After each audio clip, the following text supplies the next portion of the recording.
Hi, I'm Dr. Anna Phillips. I'm an academic working at the University of Birmingham, and I work in the School of Sport and Exercise Sciences. I'm also a health psychologist. One of the main focuses of my research is looking at how psychological factors like stress and social support can affect your health, and particularly the health of your immune system. Now, this is really important because it means that we can actually find out who's going to be more susceptible to infectious diseases like flu or the common cold.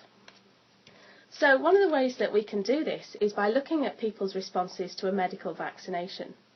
When you have a vaccination, you're receiving a dead or a slightly altered version of the virus or bacteria or toxin, so you can't actually get the disease, but your body responds, your immune system responds, with a whole series of events that result in the production of antibodies.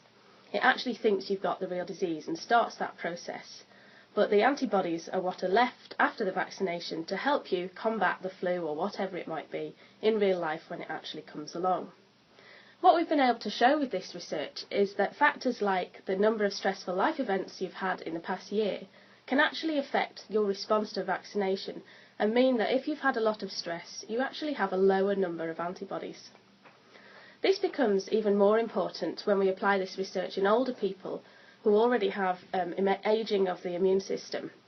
And what we've been able to show is that a particular stressful life event that's common to older adults, that's bereavement, can actually have an impact on their response to the flu vaccine, which is already not optimised. And people who've had a bereavement in the year prior to receiving their annual flu jab actually had a poorer response to some of the strains in that flu vaccine, which means they're less likely to be protected against flu if it comes along in real life. Another factor that we found to be important, particularly in older people, was marriage. This is because marriage is one of the key sources of social support, particularly among older people, that can help you deal with daily life stresses and larger life events. Now, what we found in our older adults is that those individuals who had a happy marriage had a much better immune response to the vaccination, so they produced far more antibodies than those individuals who were not married or had unhappy marriages. So the take-home message here is make the most of your marriage. What we can now do with this research is develop it further to look at what we can do to try and boost immune responses in those vulnerable populations, such as those who've suffered bereavement or stressful life events.